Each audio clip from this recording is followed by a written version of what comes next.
We're back at the Shine podcast. Hope you've been enjoying the episodes that we've had, the study we've dug into the Gospel of John. John was the longest living apostle, lived to be a very old man, was hot oil poured on him, is basically tarred and feathered and exiled to the Isle of Patmos, and history says that he escaped and was shipwrecked on the way back and had to swim on a piece of board to shore, and so he survived to deliver that book of Revelation and then those last epistles of 1st, 2nd, 3rd John. And this gospel was very likely written earlier, but all of his books were written later than most of the other books in the Bible. But we're in John 6. We left off at verse 16.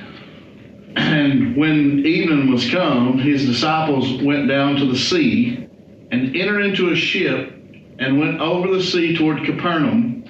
And it was now dark, and Jesus was not come to them. So they're on a ship. They're out in the Sea of Galilee. Is that not where they were at? Sea of Tiberias, over the Sea of Galilee, which is the Sea of Tiberias. So they're out there, and the sea arose by reason of a great wind that blew. A great wind that blew. So when they'd rowed about 25 or 30 furlongs, so let's see how far that is. These notes here. Technical data, given the exact distance. A furlong was approximately twice the length of a football field. So 600 feet.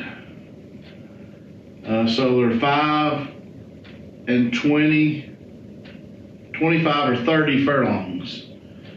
So between 2.75 and 3.3 miles. I don't know, that interests me to see how far they are out. So they're out in the middle of the sea.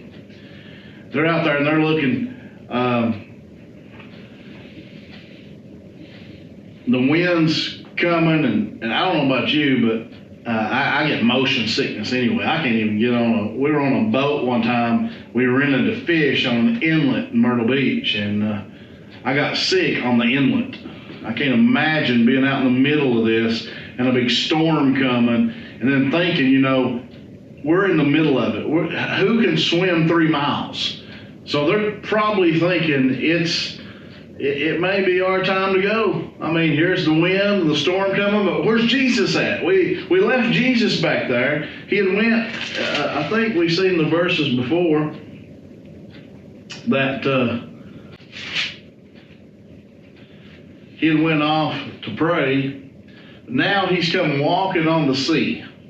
They're in the midst of the storm, and they're thinking they're going to die. They don't know what they're going to do, and here they see Jesus walking toward them on the sea.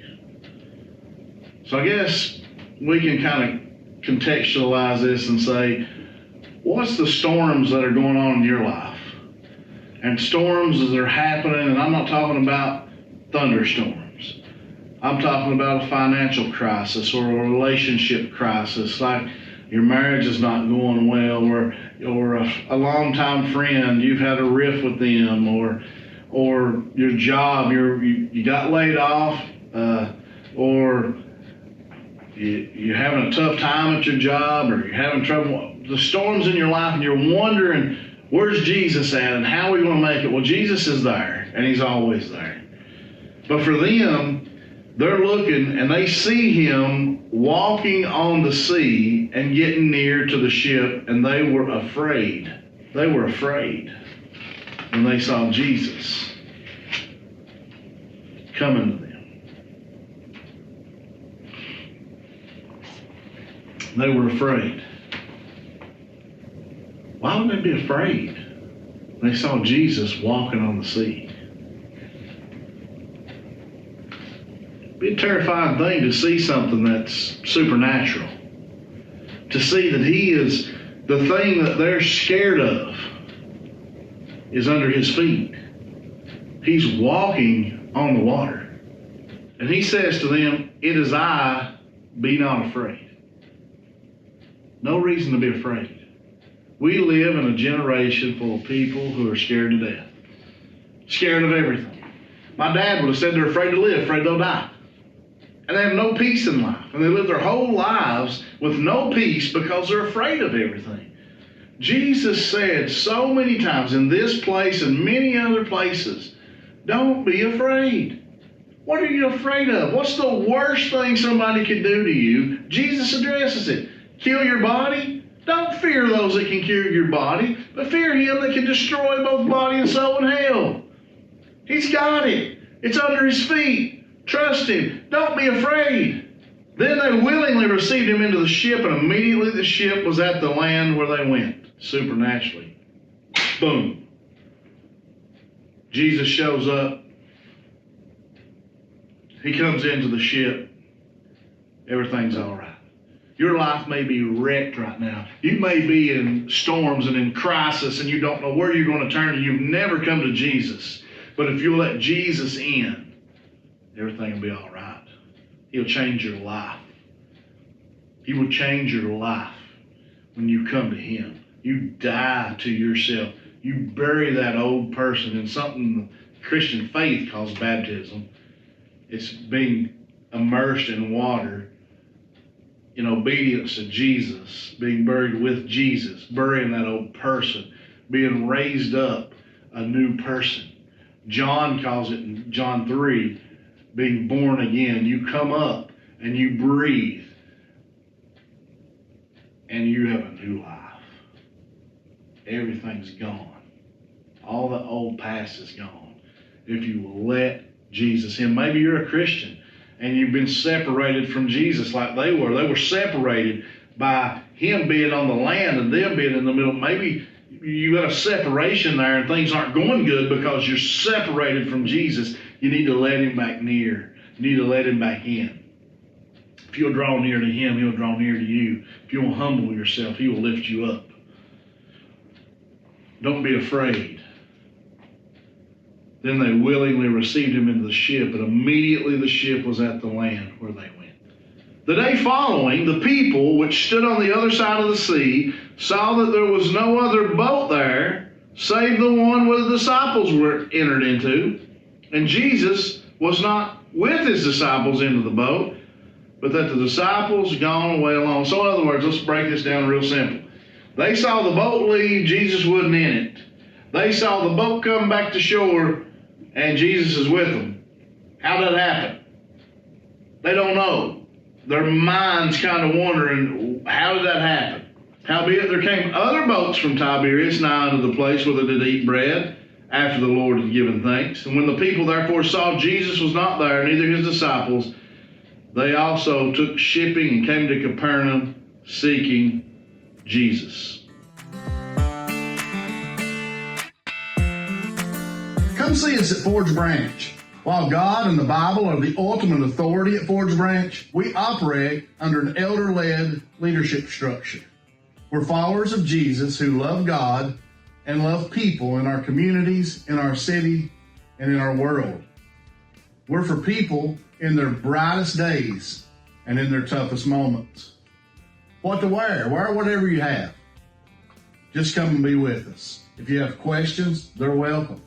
If you don't understand something, or if you disagree, questions are welcome. We're a friendly group of people, and we'd love to see you.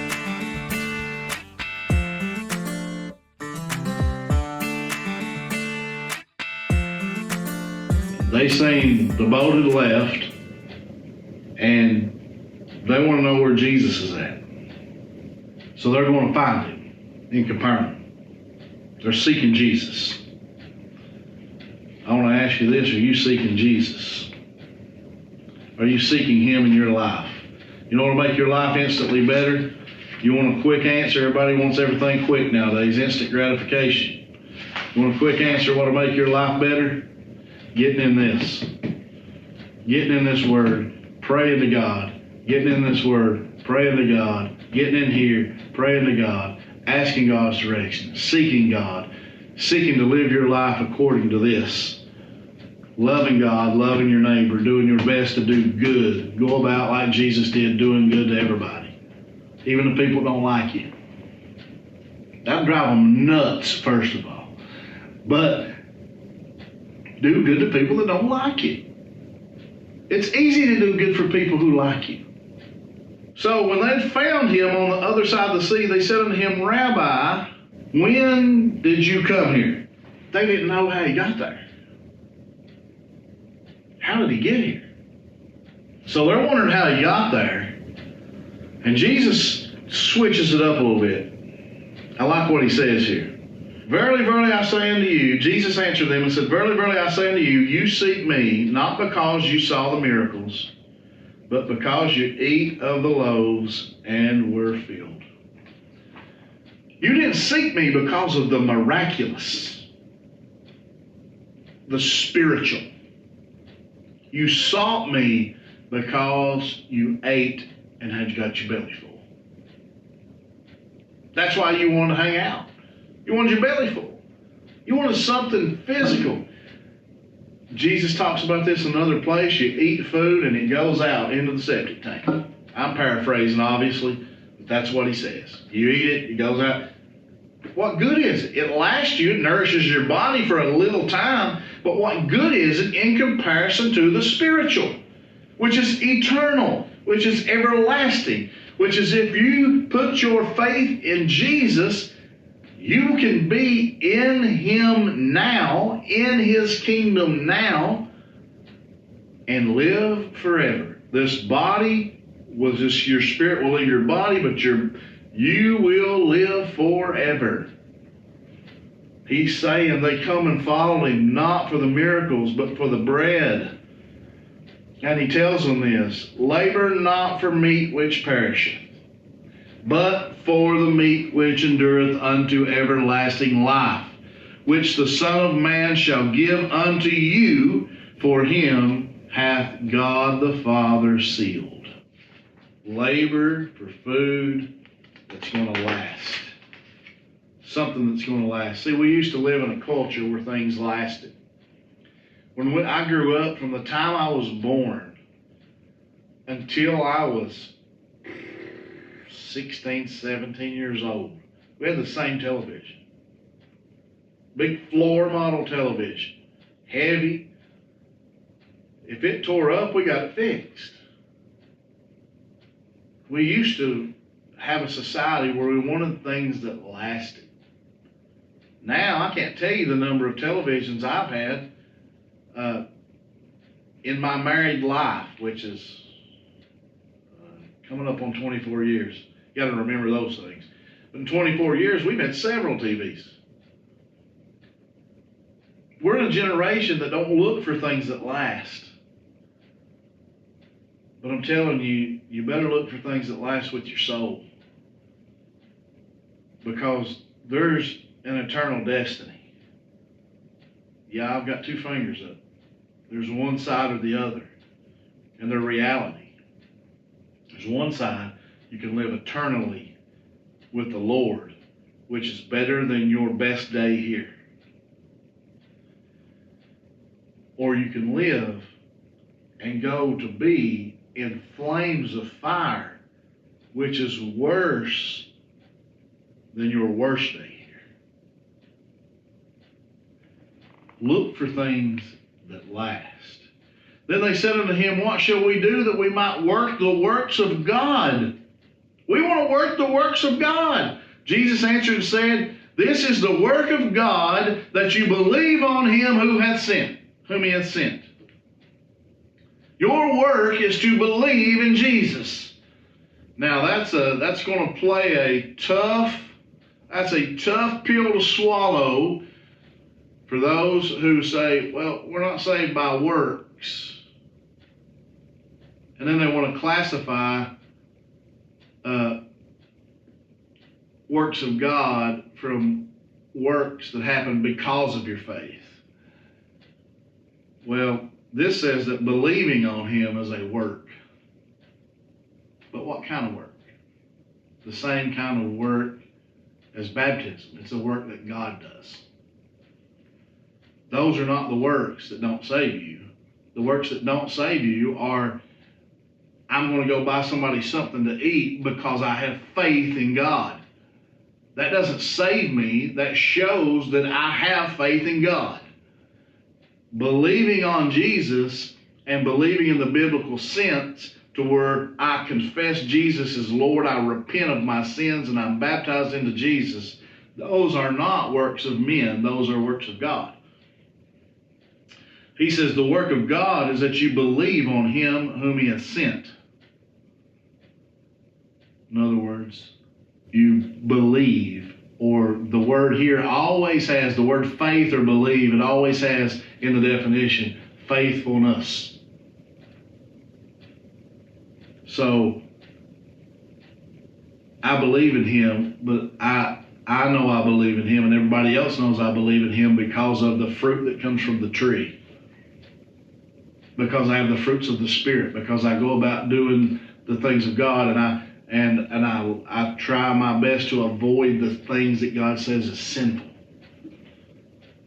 So, I guess that'd be a good place to wrap this one up today. Verse 29, the work of God is that you believe on Him whom He hath sent. And He has sent Jesus, and He has sent Him to save the world, not to condemn it. And He will save you if you will let Him. If you will get Him near, you will let Him in your boat. He will. If you've got questions, send them to minister at fordsbranch.church. We'll be glad to answer your questions. We thank you for watching. We ask you to like and to share and to tag people that may be interested in a Bible study. And if it has helped you in any way, or if you have any kind of questions, or even if you disagree, hey, that's the only way we learn, right? If we disagree, we both dive into it and we see what's true. Questions are welcome. We thank you for tuning in, and we'll see you next time on the Shine Podcast.